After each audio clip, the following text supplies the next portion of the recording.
The title of this lecture is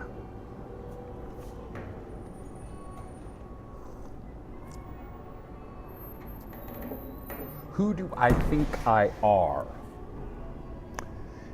Facebook is not perfect and in some ways is getting worse. Time to go back to Google Groups and elists. That's the complete title.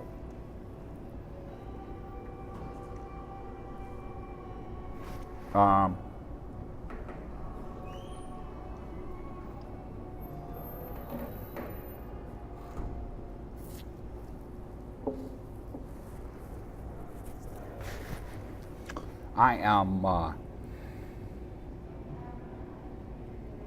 doing this as a video because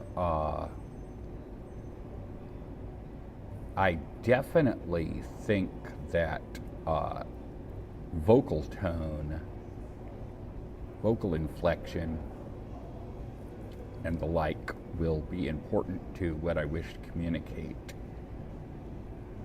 And visual cues might not be that bad an idea either. So I knew I at least wanted to do something with audio, and the video is just for, I don't know, good measure, just in case.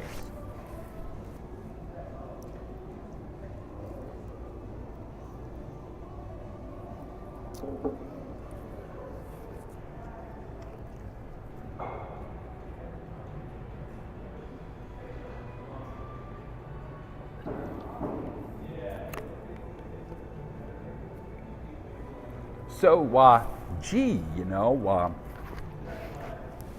who I am is, who I think I am is represented rather well by the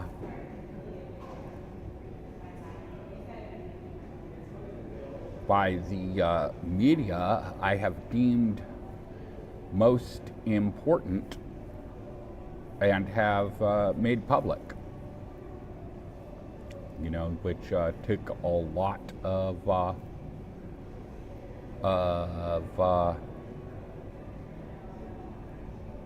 deep thought as to what's most important, and I've narrowed it down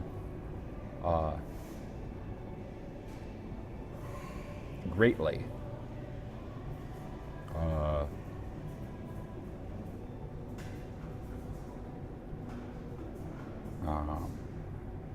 I was unfortunately a vidiot while growing up. So if I ever listed all the television shows I've ever liked, I believe I made a list of 78, and that list would probably have expanded if I ever got the chance to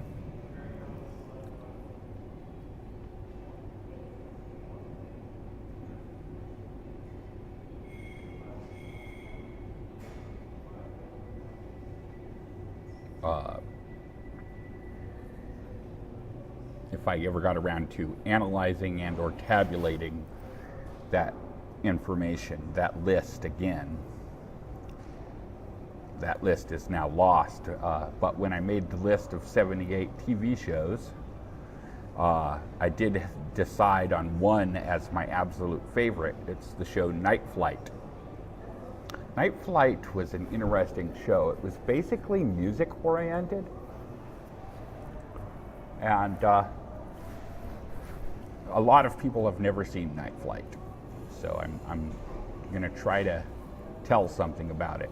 It was basically music oriented. It was a different thing each week. But what it really was before the days of the World Wide Web, it was a show that showed possibly stuff that's underground that's starting to become not underground. Stuff you might be hearing more about later. So it wasn't entirely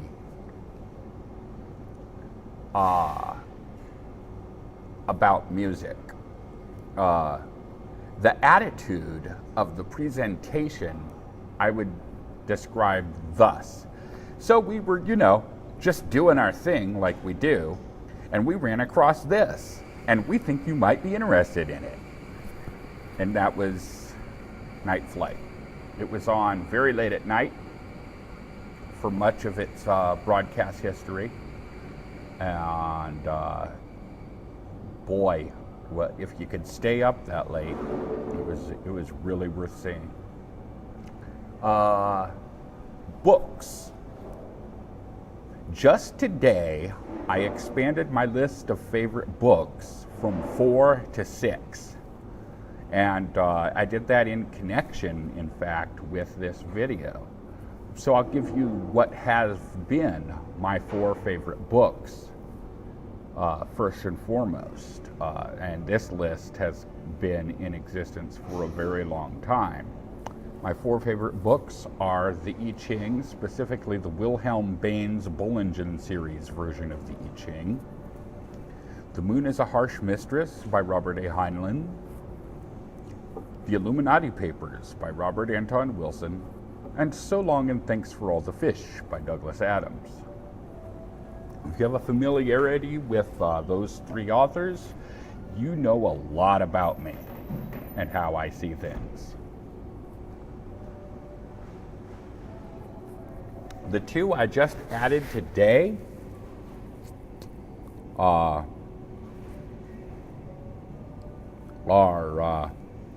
1984 by George Orwell and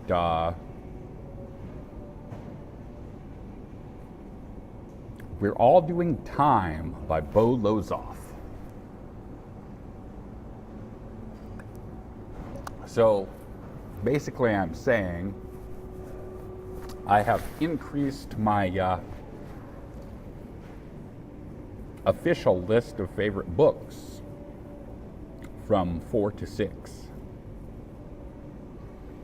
I've finally gotten to the point where such seemed necessary. I've always been looking for a 5th book, and a 6th one automatically came with it.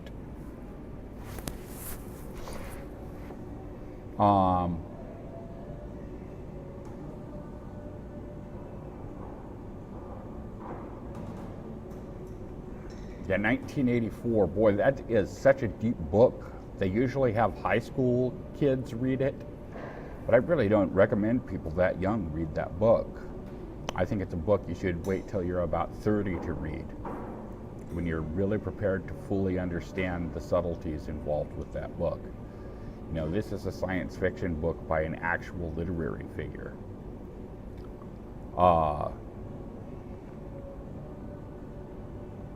You might describe him as a rabid anti-communist. I don't think that does justice. I believe that Orwell intended to destroy communism by making more clear its true nature, which I believe is what he did with 1984. In actually a rather brief section of the book. I won't give it away, but there's a lot going on in that book. It makes even so great an author as Heinlein, who was, genre,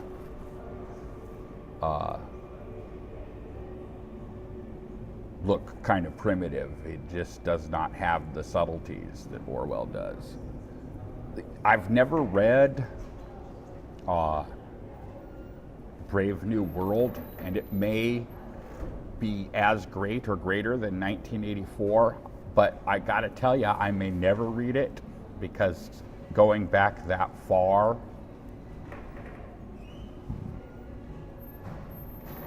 the prose style just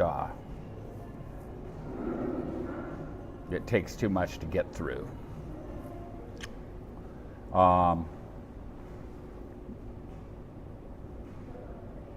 I did not read 1984 until sometime in my 30s or 40s.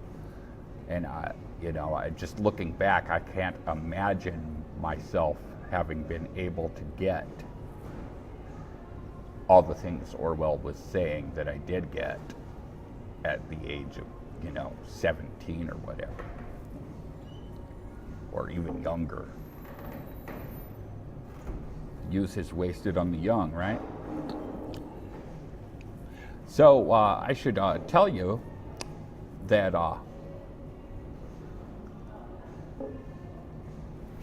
I long ago had to conclude, based on the criticism of a friend of mine who was good at criticizing me, that I am not an avid reader. I've probably read about 200 books. I enjoy reading when I do it. I made a list one time that had about 150 books, and I'm pretty sure I've read 50 books since then. So about 200 books. I enjoy reading when I do it, but I just don't, it's not something I feel I have a lot of time for.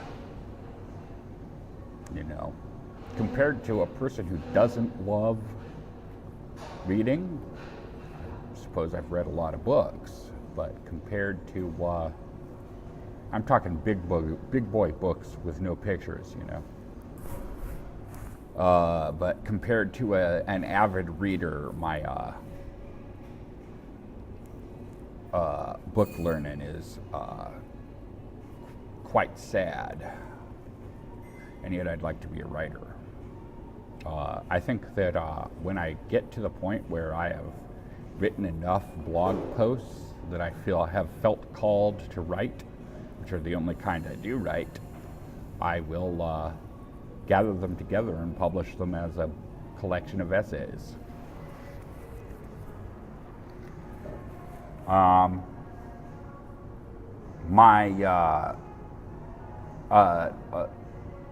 My favorite television show and my favorite books can be found on my Facebook About page. This is not the case with my favorite albums. Facebook some point in time changed the way they do your music tastes on your About page, and so the music items that are on my Facebook page are only loosely based on my actual taste. But I do have a list of 26 favorite albums. But then again, even that, which was a list arrived at 26, that is, approximately 26 favorite albums.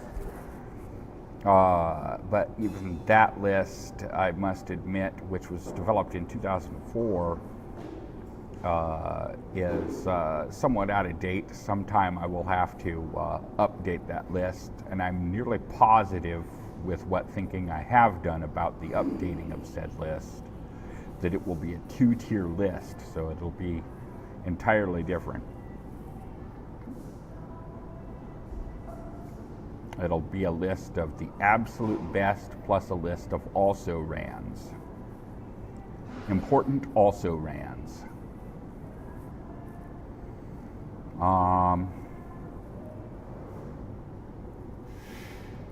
Music, television shows. My list of television shows. I only have my favorite TV show of all time, Night Flight, represented, because, like I say, I no longer have the list of 78, which would have to be updated anyways.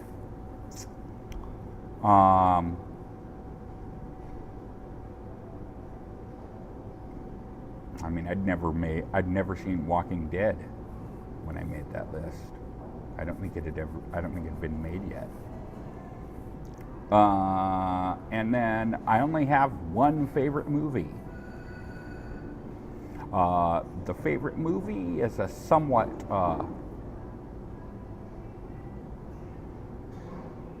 arbitrary choice in a way.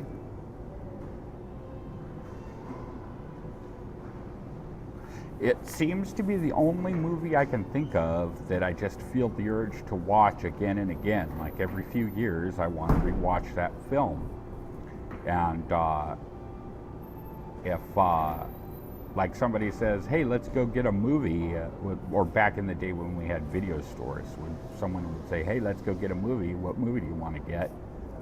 You know, and as long as they weren't thinking, you know, in terms of latest releases, I'd go, well, you want to see the best movie I've ever seen in my life? And we would get the film I'm about to tell you. It was, I think, a 1979 animated feature, which I first saw in the theater, called Wizards.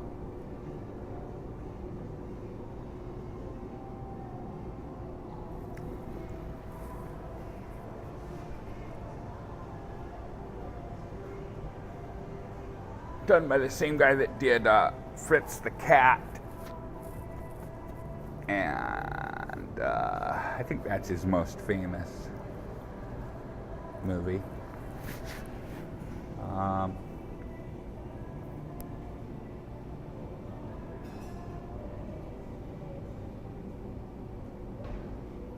Yeah, I'm not sure why that's my favorite film.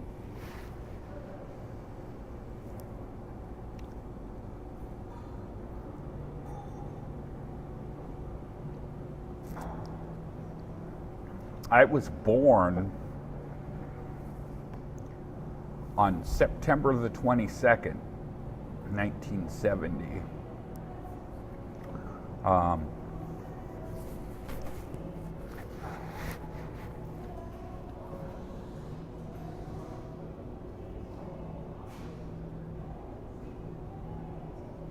Having been born on a 10-year is nice. It makes it easier to calculate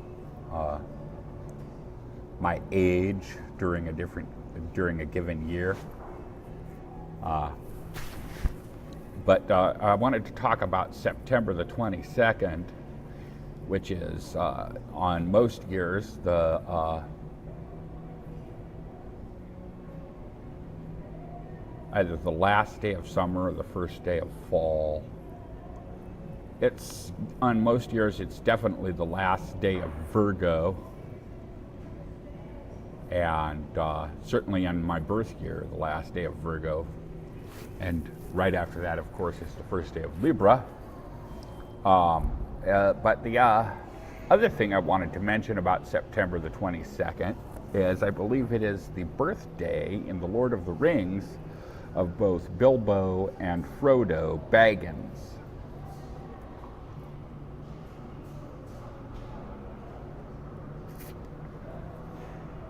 So you might think I would end up being a fantasy freak.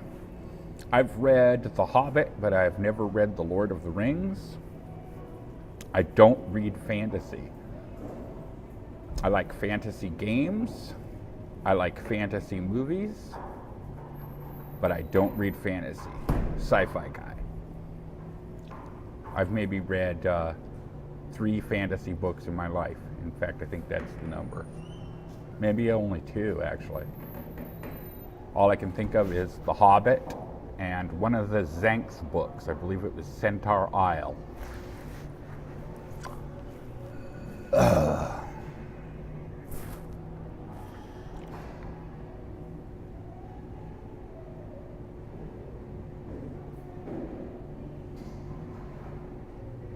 Yeah, so at any rate, those things, to the degree you're familiar with them, are very accurate, represent those 4 things, those 4 lists are very accurate representations of who I think I are.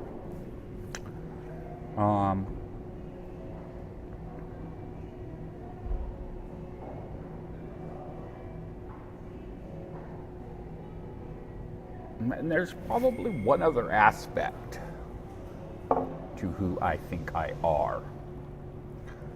And it's a certain sort of patriotism, a certain take on what it means to be a patriotic American.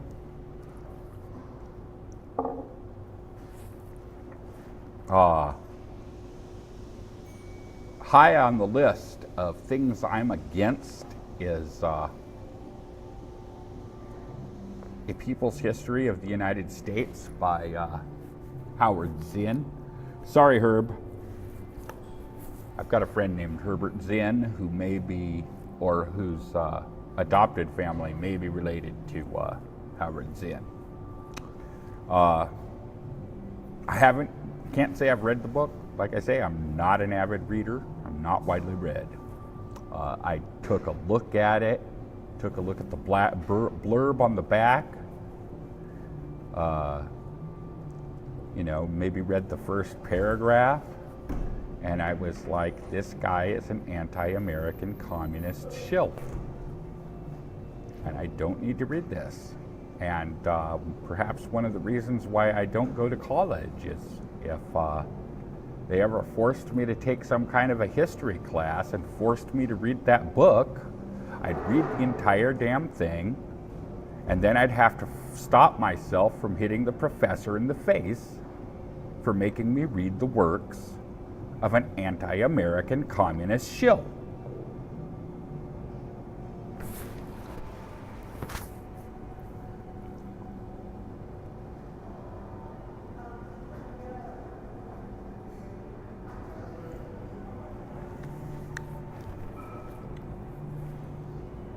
Okay.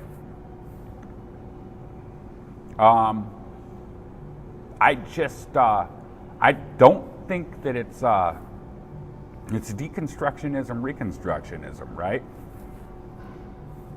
I do not think that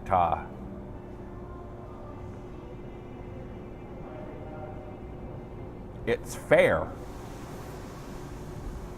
to tell America what's bad about it at the point when we are losing our knowledge of what's good about it.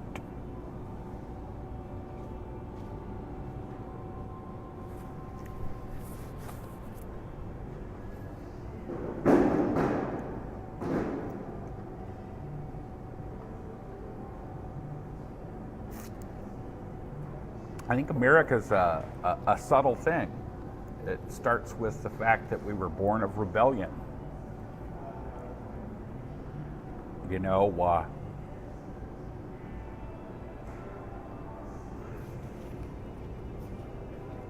We got a bad rap because we did our genocide rather late in the game.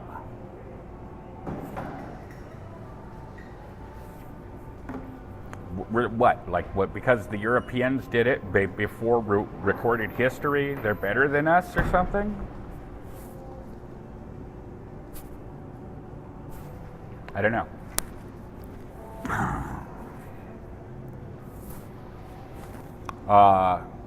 Not in my book, and that's not my understanding of what makes this country great. There was kind of this cultural meme in America. This is not quite the rags to riches story. It's the story of the janitor who happens to be there while the executive is working late. And the executive listens to the janitor's advice and gives the janitor an important position. there's something about that says something to me. If that's an accurate representation of something that did occasionally happen in this country, that is part of what's great about America.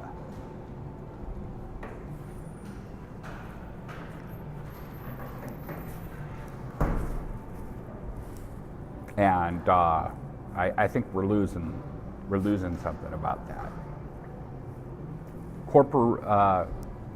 Companies used to be American companies, and I just don't think they have an allegiance. A lot of them, I don't think, have an allegiance to America at all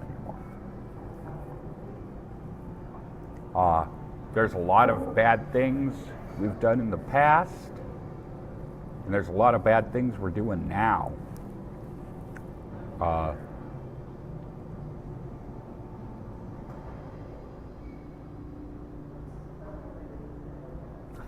And the American solution to some of these things,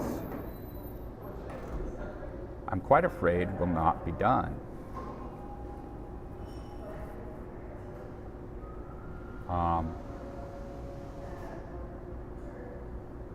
I think the American solution to our history of oppression, now you may say, well, okay, so first I better tell what the solution is. I believe we should divide this country into even fourths and take a random number generator and give 1/4 to the blacks, 1/4 to the whites, 1/4 to the Indians, and 1/4 to Hispanics who can show fairly good evidence that they were displaced. Mexicans, I should say.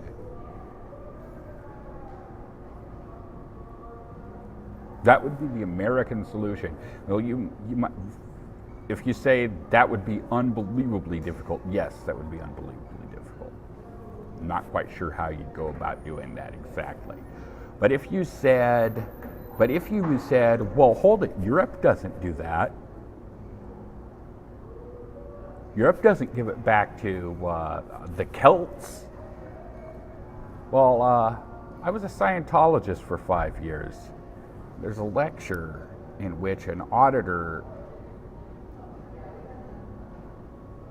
talks about something that would be a common error amongst many people, and he says, don't most people do that? And Hubbard, was telling about an earlier conversation, but Hubbard replied, well, mostly they do, but you shouldn't. You understand? Mostly they do, but you shouldn't. Well, that's America. Mostly they do, but we shouldn't.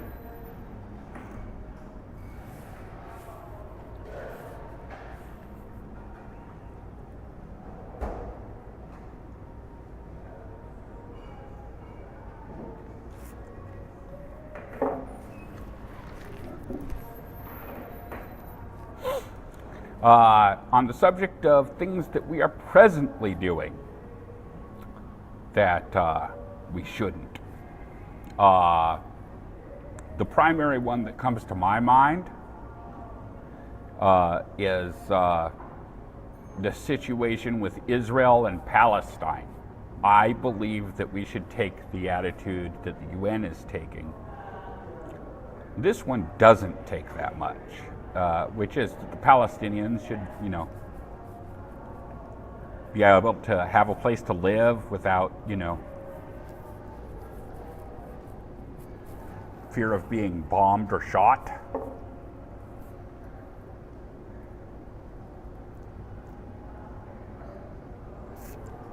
And I believe that it detracts from the character of what America should be, has been, and is supposed to be about, by the fact that we are taking our allegiance with Israel, a state we set up,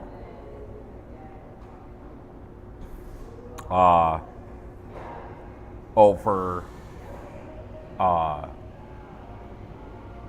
justice.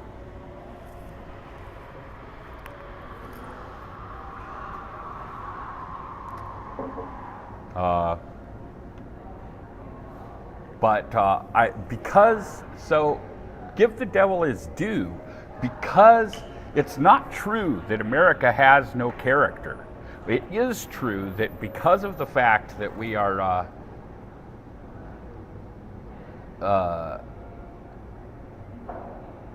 not taking care of business in terms of certain aspects of social justice, we are losing that character. And that's why, even though it would be an utterly ridiculous, radical thing to do, to split this country into fourths and give one fourth to each of the groups I mentioned, I think we should do it. I think we should do it because we will lose our character if we do not come up with a solution, something like that. And I don't think we should lose our character.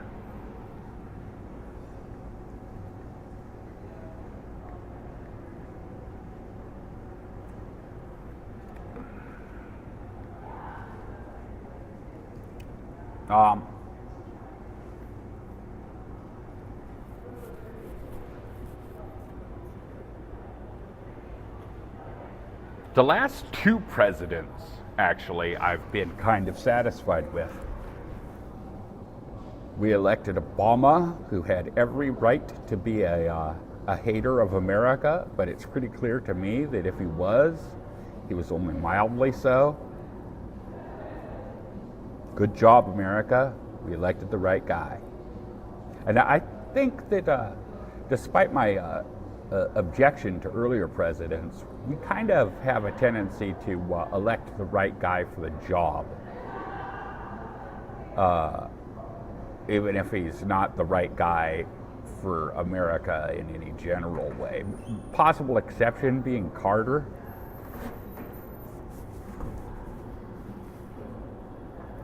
I think we got, I actually kind of like Carter, like his personality, I like it. But I think we got duped with Carter because he ran as an outsider. Let me tell you something about an outsider. An outsider would not have set up the Trilateral Commission. Not an outsider.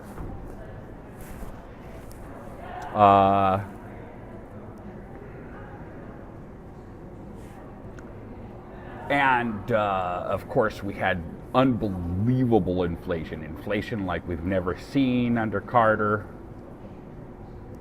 And he ended it with the Iran-Contra affair. So yeah.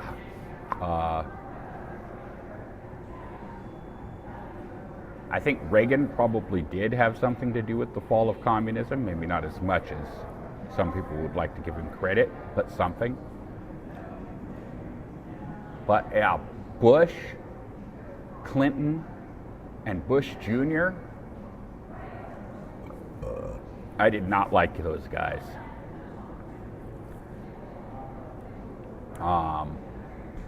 But I'll reserve comment on Bush Sr.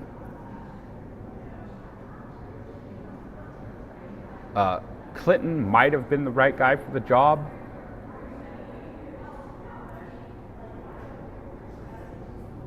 I did not like him as a person. I did not like his character. I thought he was a joker.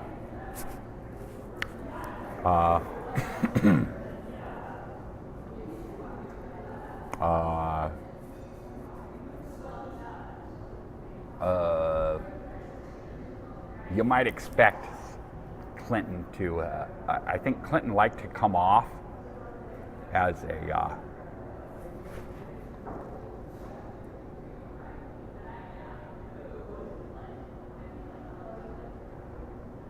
as having something to do with, freedom, America and freedom, but at the end of his presidency, by the end of his presidency, he was bragging about how much he'd increased the police force. That's not America.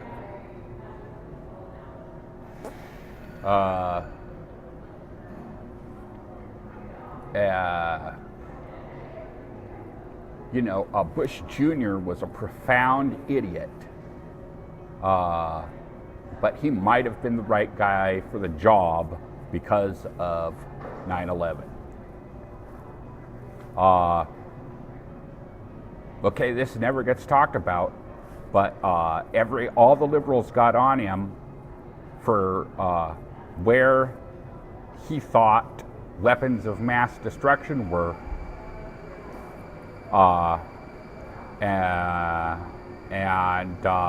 All I know is just a few years ago, we had weapons of mass destruction being employed in Syria. The Bush people had said that it was quite, the Bush people and their intelligence agencies had said that, those weapons of mass destruction might have been moved to a neighboring country. I do believe Syria was a neighboring country.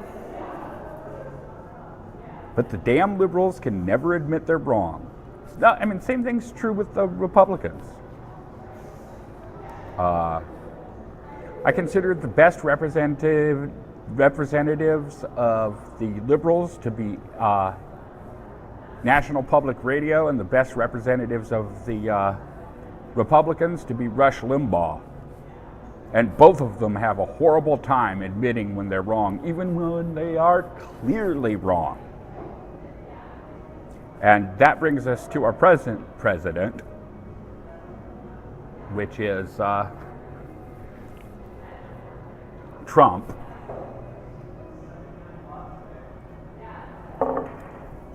And the liberals and Democrats they're clearly wrong about Trump. They should be hiding their faces in absolute shame because of the cocksured rabidness with which they asserted that there was collusion going on with Trump. And they thought they had their guy, Mueller, who was going to show how true that was. Well, there was no collusion. Mueller said so. And they can't admit they're wrong. Limbaugh plays tapes of respected liberals. And the exact degree to which they are so sure, that they got their guy is so abundantly obvious. Again, they should be hiding their faces in shame. Shibboleth! Bunch of goddamn shibboleth. Both sides.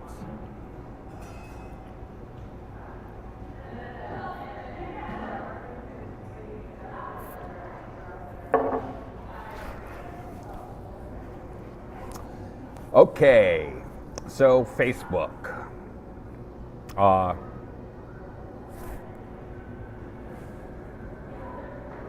I've been kicked off of groups for a week for, 6th to 10th time. I don't know, I'm not counting. Somewhere between 5 and 10 times I've been kicked off of groups for a week.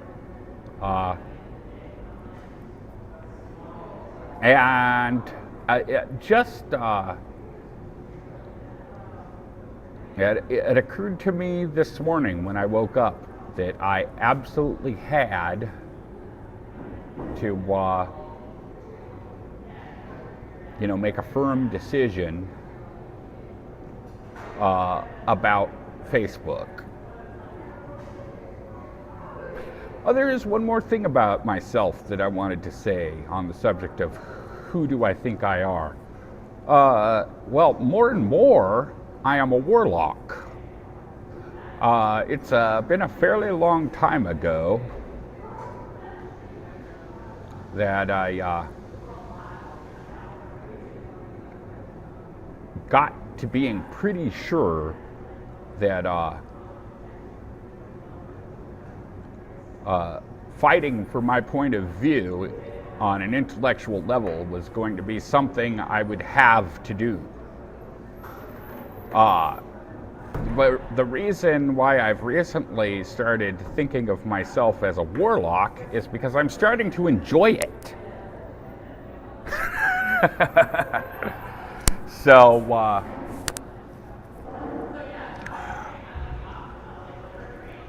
oh yeah, I used to have a leather jacket. You know what a leather jacket means and represents, don't you?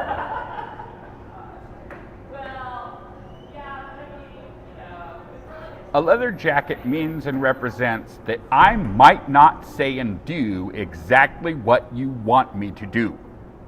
That's what it means. Wish I had another leather jacket.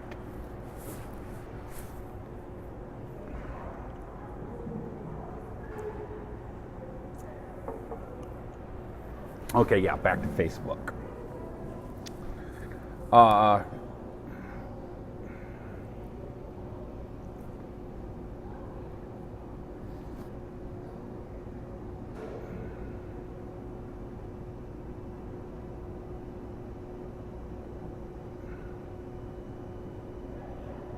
Yeah, I've been kicked off of Facebook for either the 6th, 7th, 8th, 9th, or 10th time. Kicked off of posting to groups for a week. And this morning I concluded that I would have to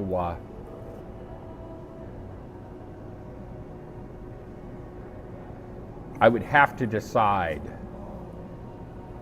that Facebook is not the correct route.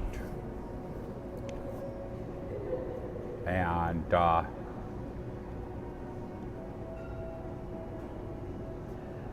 people have been trying to tell me this, and I think it's an inescapable conclusion. It was just yesterday that they decided that Louis Farrakhan and Alex Jones were amongst the people who could not post to Facebook. Is that what it is? Have stuff of theirs posted to Facebook? I've already written a post called something like, maybe I'm dumb, I don't see the difference between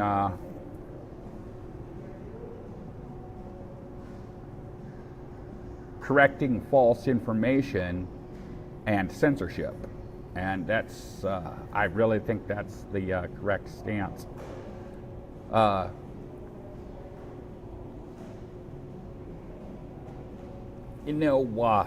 non-heterosexuals have a term for heterosexuals. They call them stupid breeders, as if that was their only value. And this ties into The Moon is a Harsh Mistress by Robert A. Heinlein, a book you should read. It's an idea that has some truth to it.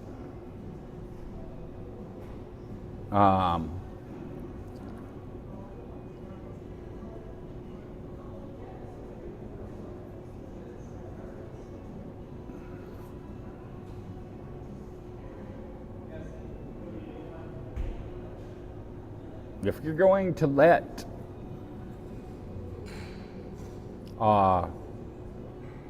freedom of speech and freedom in general die for Fabian mind control, that's another part of who I think I are. I have a couple of things. I haven't been hearing lately of the rebels of the internet. Have they all given up?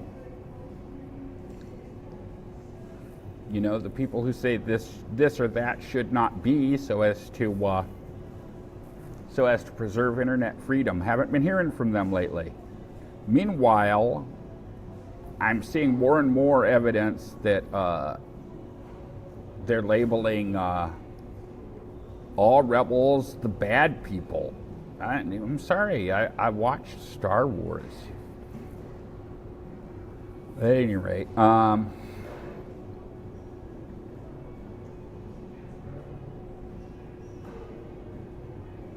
you might think I'm being unrealistic. What's so good about realism?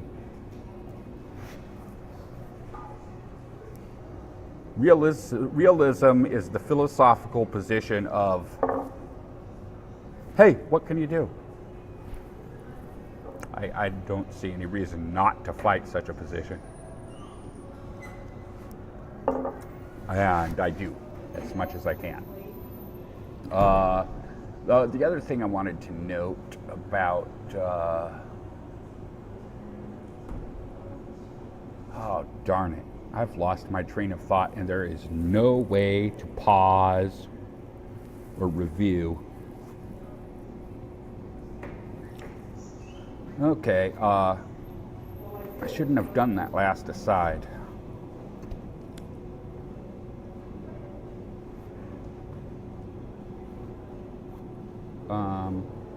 Facebook has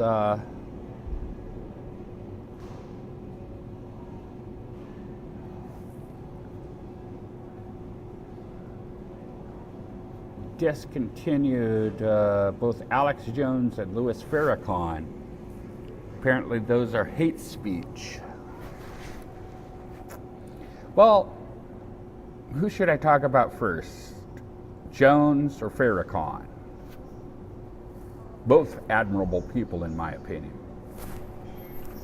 I guess I'll talk about Jones. I know more about him. I listen to Coast, and Jones has been on Coast to Coast several times. You know, thing about Jones, let's start with the negative. Jones is not the sharpest tool in the shed.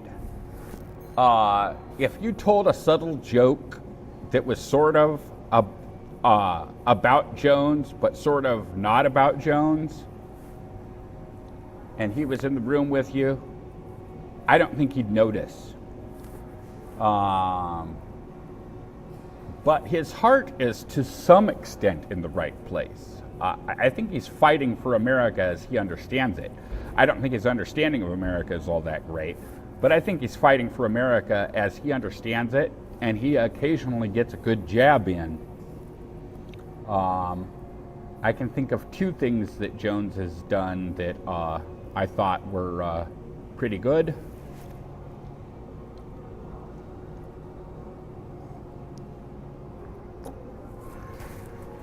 And let's talk about Louis Farrakhan.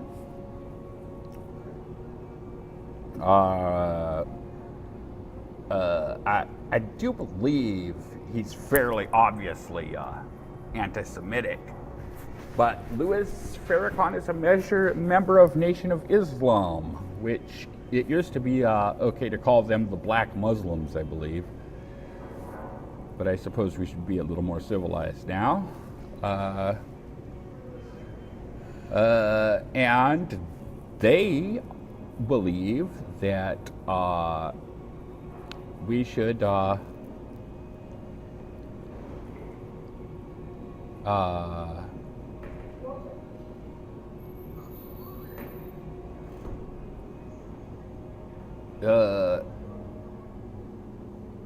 take a part of America and give it to the blacks. Okay. Well, I'm totally in agreement with that, and I told you about my idea of dividing the nation into fourths. Okay, so the thing is that the alternate proposal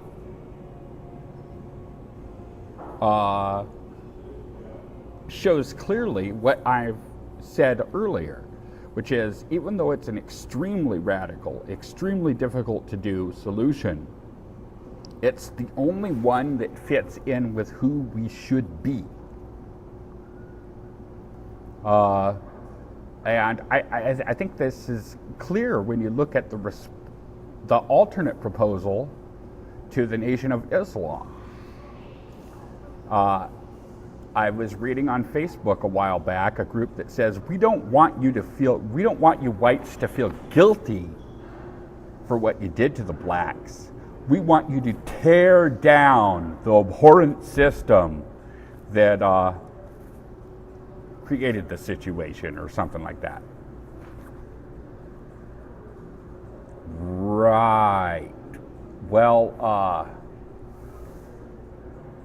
I'm not sure I disagree with that proposal, actually. I just have this extremely strong suspicion that where you and I would divide the subject of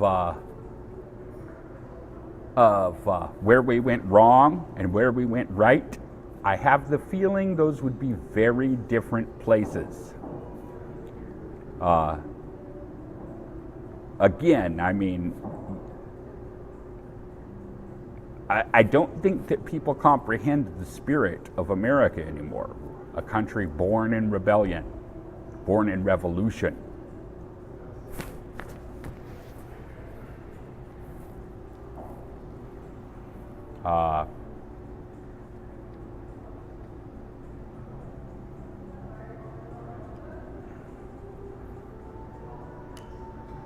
I'm not so much against communism as I'm against Fabian socialism. I'm against Fabianism. I just, sneaking shit in is just un-American. It's conspiracy and it's treason, and I will have none of it.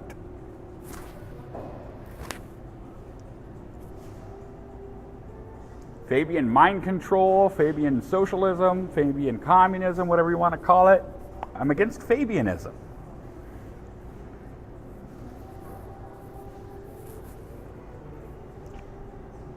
America is not Fabian. America is nip it in the bud.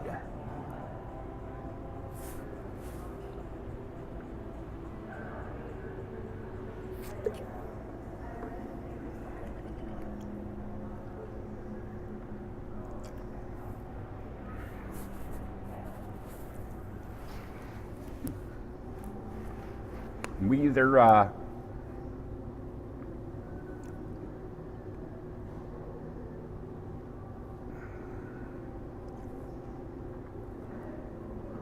either do some really radical things, or we lose our soul.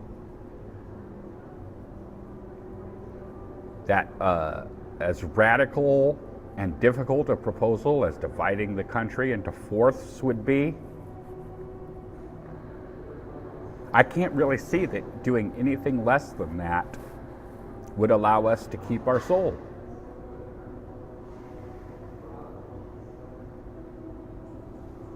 I'm not a Christian or a member of any of the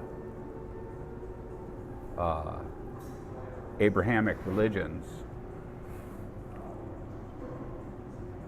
but the Bible says, or implies, I should say, that every country has a ruling angel, or has an angel that protects the country.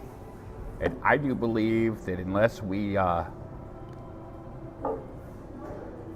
stop bullshitting ourselves, the angel that guards this country will stop doing so.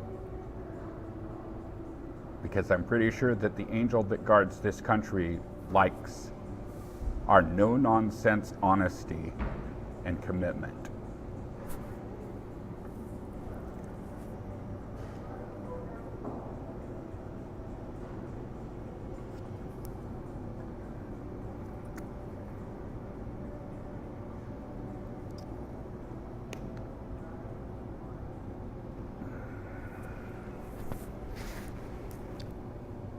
Yeah, but know thy enemy.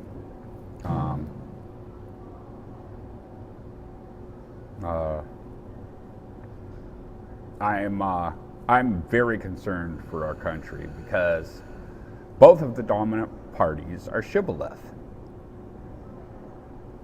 Um, I just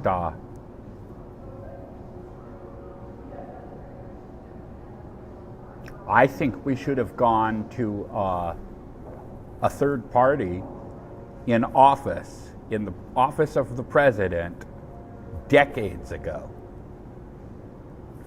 And I don't see that we're any closer to it now than we were then.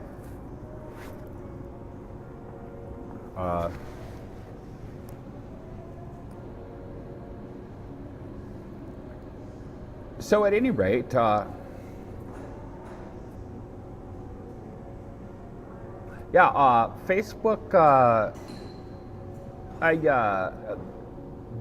I took the attitude when I got onto Facebook that,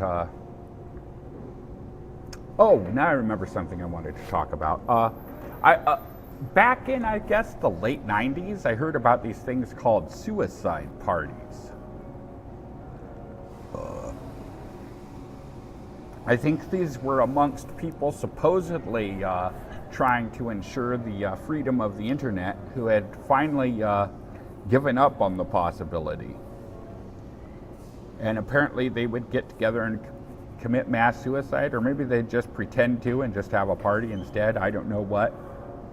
All I know is, as I said, I'm getting to be a warlock in my old age, and currently I enjoy fighting these battles. So, no suicide parties for me.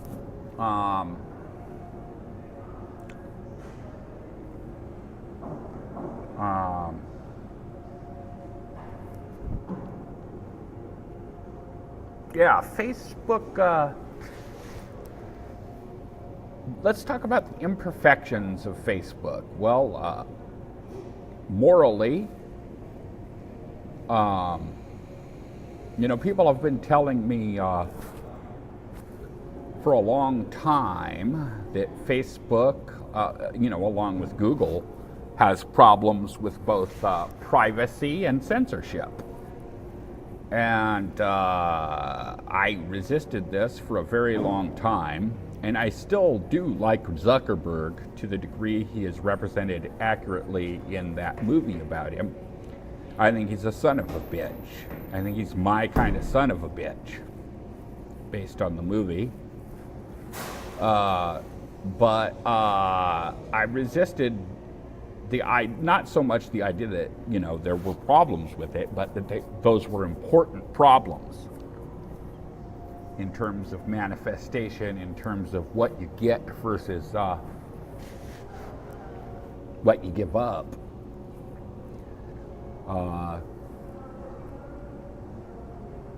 And I do believe that, a lot of people dislike Facebook for reasons of their own idiocy.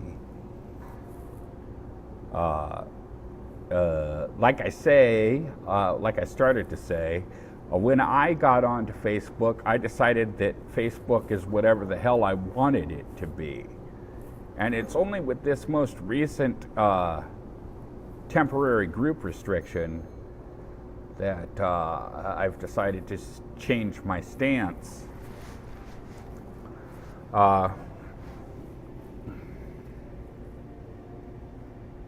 And apparently I do something on a consistent basis that Facebook doesn't like. It goes against their group guidelines or something. I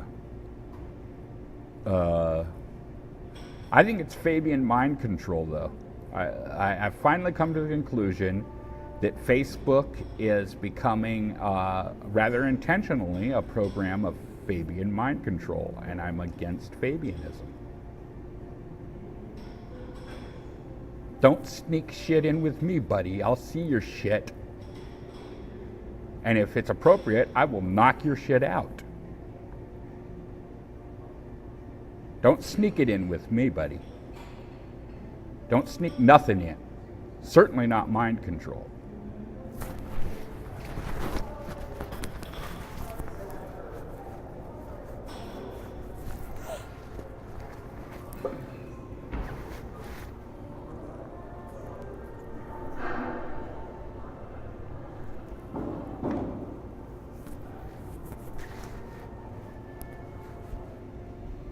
Now, where was I? Again, I lost my spot.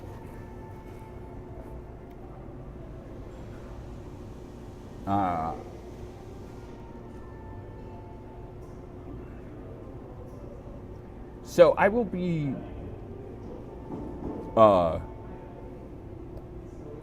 discontinuing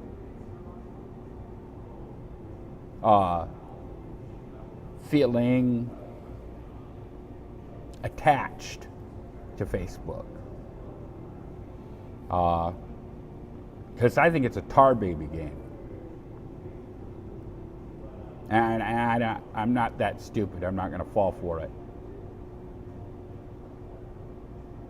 I'm not that greedy.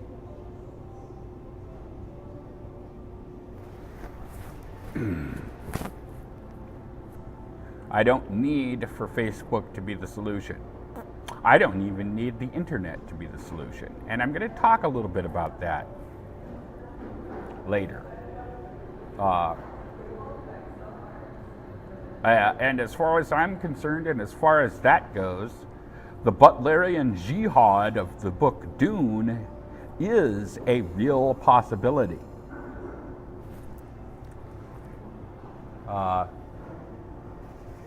It could happen that way. It could happen for you. It could happen for me. It could happen to anyone eventually.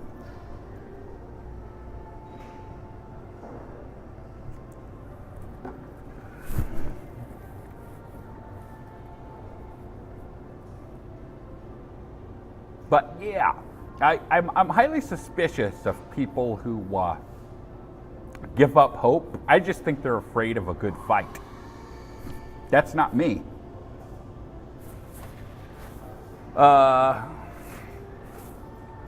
Cops once told me that I'm dealing with things with which I cannot fight back. Boy, I love to contradict cops.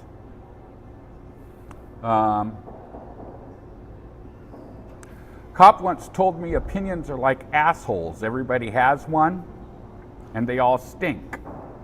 That upset me for a while. But then I ran across the work of one of the greatest manifestations of the goddess ever to grace the earth with her divine presence, Sylvia Plath, who replied thus: "Opinions are like orgasms. Mine are best, and I really don't care if you have one." And I think that's much closer to accurate.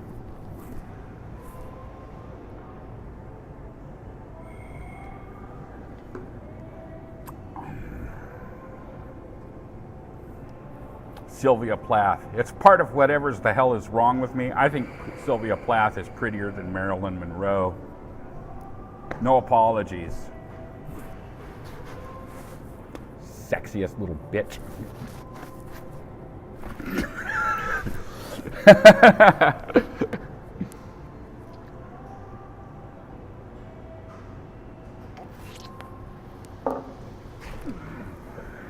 All right, yeah.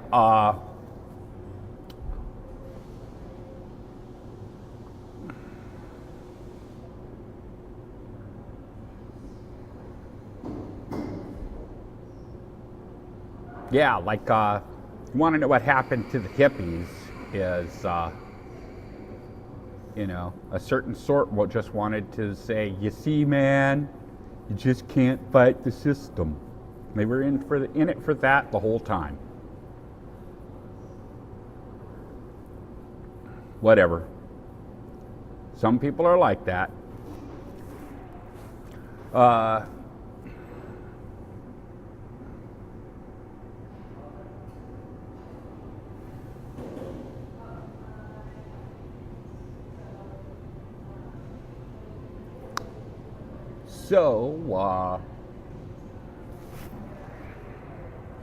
Okay, yes, Facebook.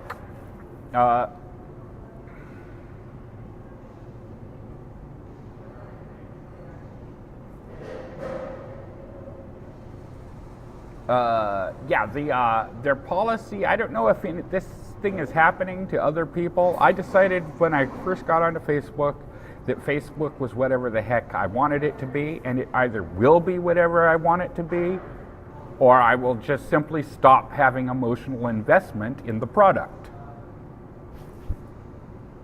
Am I supposed to be fooled? Dude, as a trickster, you suck.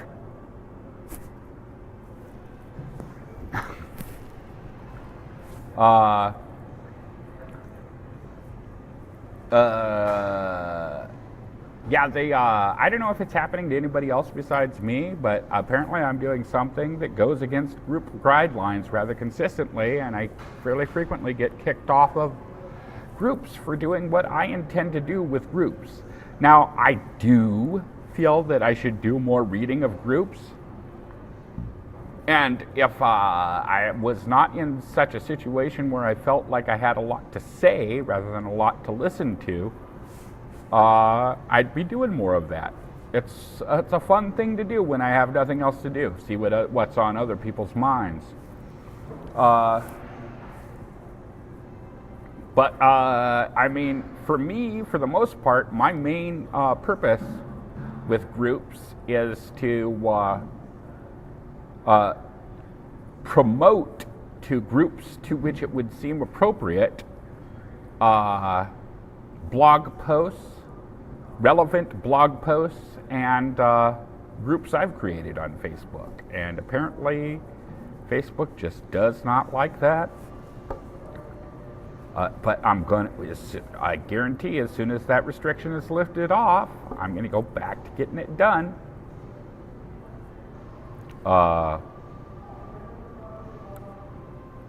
That's what I'm there for, and I have, because of that strategy, I have a fairly successful blog. Approximately once a week, some post of mine gets over 100 views. People seem to like my stuff. So, whatever. It's really rather nice being able to promote my writings that way, my blog posts that way. But if not, that's fine. Well, because Facebook, if anybody's with me so far, because Facebook, I believe, is Fabian mind control. Oh, the other thing that bothers me about Facebook is they do not tell you when they kick you off of groups for a week. They do not tell you why they do it.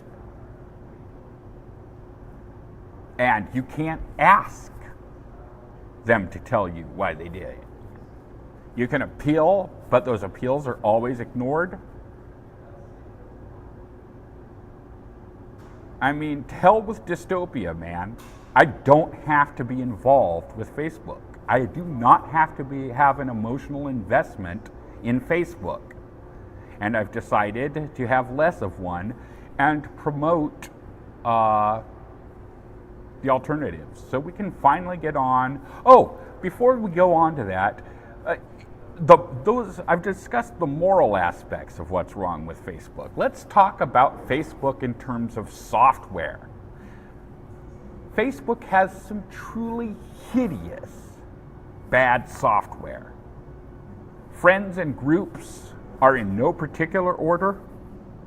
It's not by date. It's not by alphabetical order. I note that when I join a new group, it's usually at the top of my groups list, but it doesn't then go in chronological order thereafter. What? You know? It's horrible. A lot of people seem to think that there should be a thumbs down button on Facebook, which like there is on YouTube, but I think I can understand why they don't do that.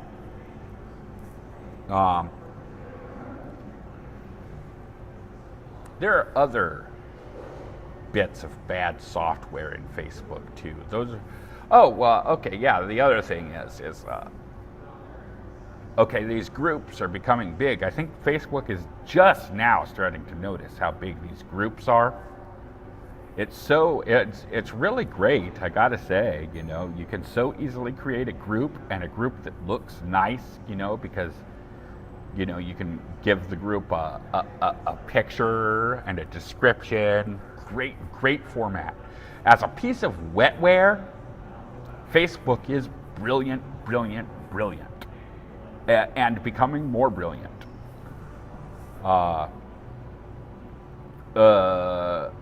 But because of the fact that groups are becoming so big, and it's so easy to create a group that looks nice, and it has a standard form. I can't remember what that word is for the standard forms.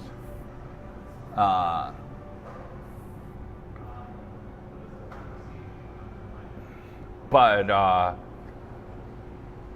the alternative, I think that we should start returning our emotional investments to, is Google Groups and Usenet, which is a part of what Google Groups is, and elists, also called, email groups or something. I like elists because it's from back in the day. And I like it because it's an obscure term. E as in electronic, list as in list of people to whom communications go from and to. You really don't even need a host for e-lists. If you just take a bunch of your email contacts and start a group message that goes back and forth and back and forth, the only reason that you would have a host for them is if you're looking for new members.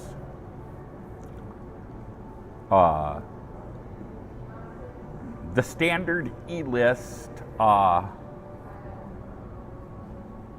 provider for the last 20 years has been Yahoo Groups.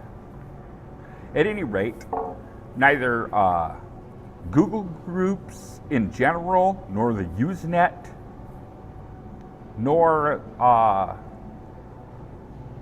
Yahoo Groups has a problem that Facebook has, which is that because Facebook was not initially designed for group discussions, Facebook doesn't thread its conversations completely. After a certain number of replies, where it becomes unobvious what you're talking about, you have to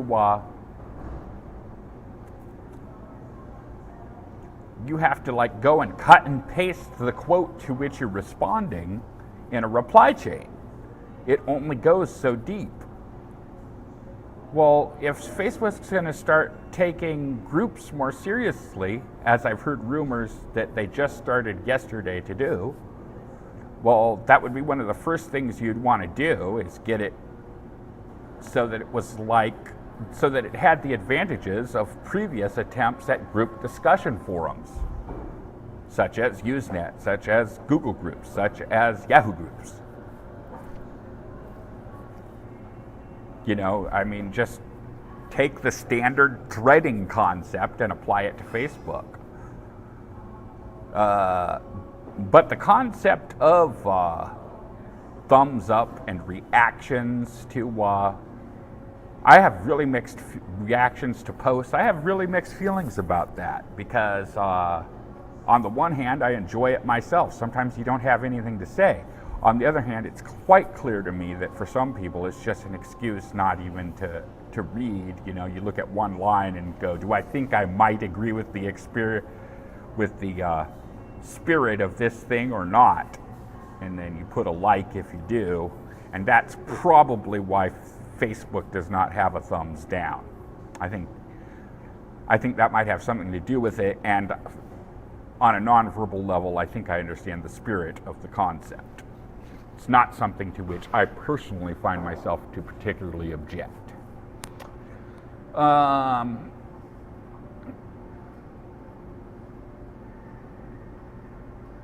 But yeah, so the final portion of this video would have been rah flag for going back to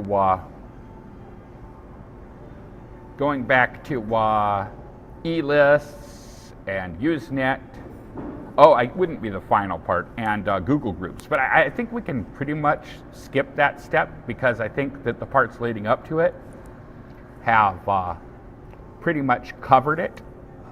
However, there is one final part of this, I think.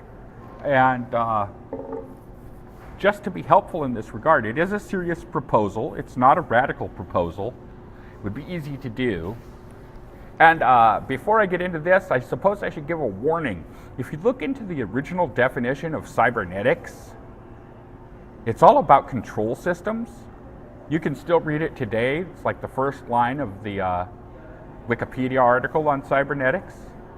So there is a very real possibility that computers were designed to be manipulative control systems from the get-go. Again, the Butlerian jihad is a real possibility.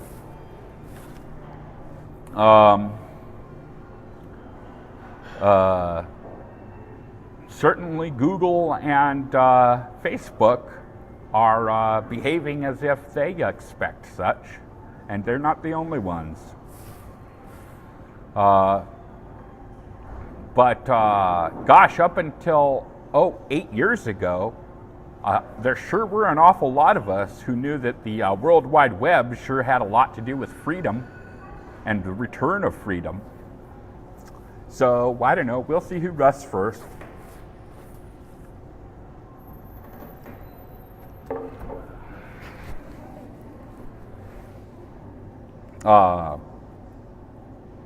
John McCarthy, the inventor of Lisp, had parents who were both communists.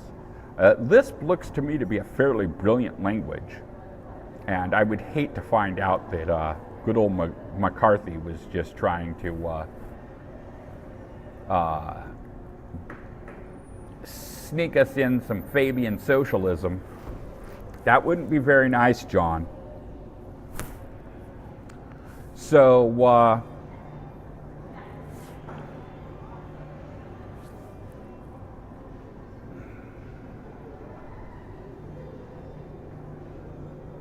oh yeah, the final thing I wanted to do, because we don't really have to do much raw flag for the things I'm talking about, because I think that's already been covered. The final thing I wanted to do is, try to give you what I remember of the character of Google Groups and Usenet and elists. Let's discuss Usenet first. If you're going to migrate back to Usenet and make Usenet a thing again, currently it is overrun by advertisers.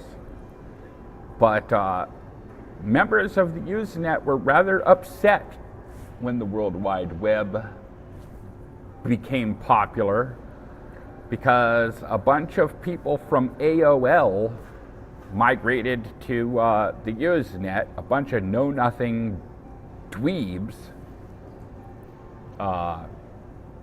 was how it was seen. Who knows, I may have even been seen as one of them. And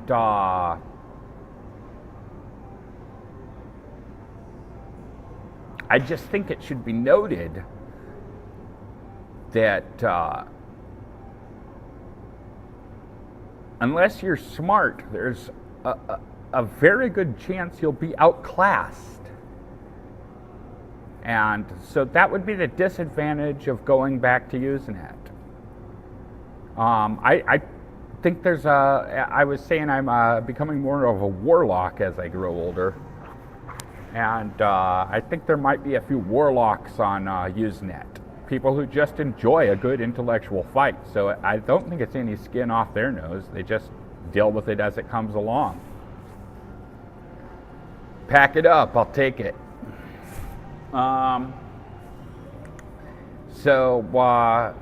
Characteristic of Google Groups is they're owned by Google.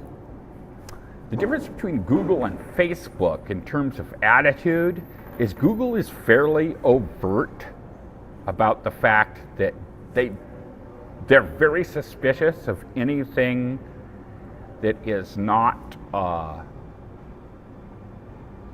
atheistic, scientific, and materialistic. I'm not sure if you've noticed, but I have. It's very clear to me.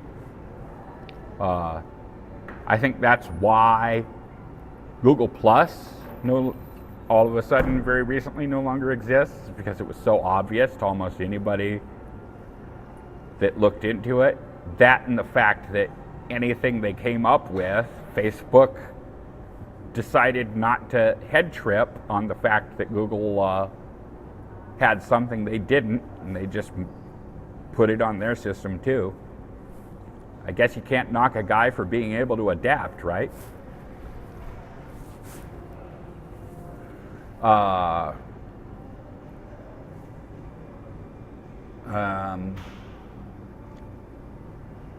that famous line in the computer industry. I can't remember who said it. I think it was a guy at Intel who said, the thing is, all the greatest geniuses work for another company. And that doesn't make sense until you realize that he means that if he wasn't trying to be subtle, he would have said work for some other company or another, or multiple other companies. He said it as another company. And, statistically, that's just got to be true. Most of the world's geniuses work for a different company than yours. So, at any rate. Oh,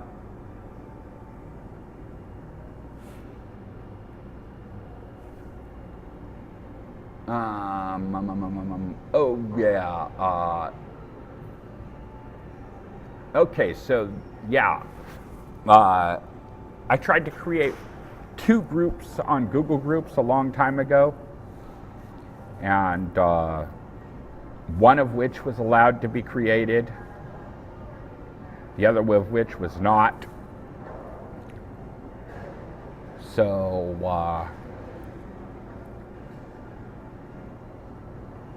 and I was pretty sure that had something to do with the atheistic, scientific, materialistic stance of Google.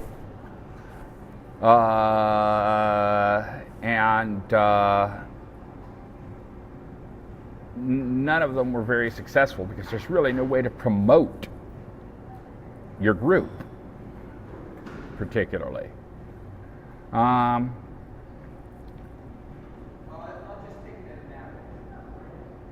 Actually, it was 2 groups that I have on Facebook.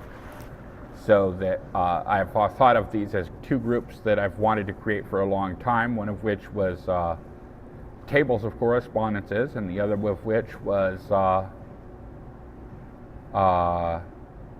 the best of non-Scientologists on Scientology.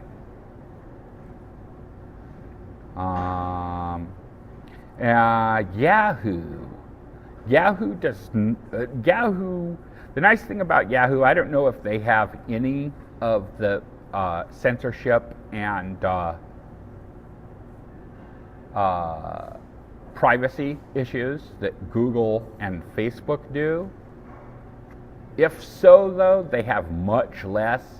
Yahoo just keeps on going in case the people change their mind, and they may well. I have admiration for Yahoo, but they are the provider of pretty much, any e-list worth talking about that still exists. At any rate, I'm recommending a mass exodus back to these former style forums, because I don't know the point of Twitter. The point of Instagram is social networks should be about pictures. Okay, man. Same thing with Snapshot or whatever it's called. Okay, whatever you say, man. Certainly in terms of I think I heard it on NPR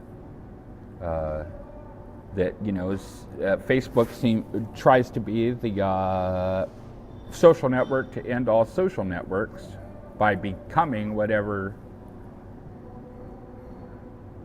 others find might be the new way to go, and I think that's true. You can't knock a guy for being adaptable. But yeah, I think it's time to give up on the whole concept. So anybody who is on the spirit